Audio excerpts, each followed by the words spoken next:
আসসালামু আলাইকুম, আমি মোহাম্মদ ইলিয়াস। ওয়েলকাম করছি আমার ফেসবুক পেজ এবং ইউটিউব চ্যানেলে। আশা করি আপনারা সবাই ভালো আছেন। দেখেন, আমি খুব কমাই ফেলছি যে আমার পেজে এবং চ্যানেলে ক্রিকেট নিয়ে কথা বলাটা, কিন্তু সাকিব আল হাসানের জন্য আমাদের অবশ্যই কথা বলা দরকার। কারণ সে আমাদের জন্য 17 বছর যেটা দিয়ে গেছে বাংলাদেশ ক্রিকেট ইতিহাসে, মানে এরকম এখনও পর্যন্ত কেউ পারে নাই। তো আসলে আমরা সবসময় অতীতটাকে ভুলে যাই। সাকিব আল হাসান আমাদের জন্য কী ছিল সেটা আমি জানি, আপনি জানেন।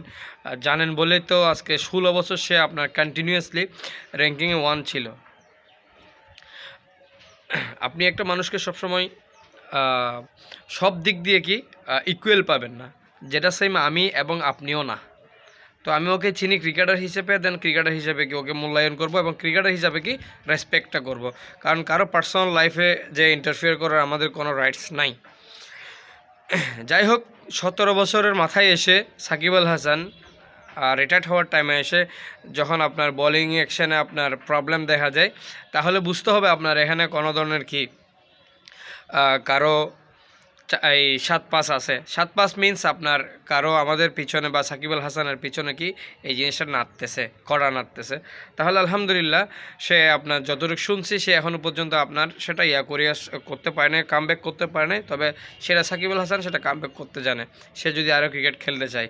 না হলে তো আর কিছু বলার নেই। যে প্লেয়ারটা আপনার আইসিসি র্যাঙ্কিংয়ে 17 বছর যাবৎ এই লিড নিয়ে যাচ্ছে একের পর এক। তো ওখানে সে দিন শেষে এসে যদি তাকে আমরা মূল্যায়ন না করি, আইসিসি থেকে যদি একটা খারাপ একটা নিউজ দেওয়া হয় আসলে এই জিনিসটা, তাহলে আমরা বুঝতে পারবো এটা একটা ষড়যন্ত্র। তো আসলে এগুলা আমাদের মাথায় নেওয়ারও দরকার নেই। আমরা সাকিব আল হাসানকে সাপোর্ট করি। সাকিব আল হাসান বাংলাদেশে একটা সময় বাংলাদেশে জানে বলছিল অনেকেই, তো অবশ্যই জানে ছিল।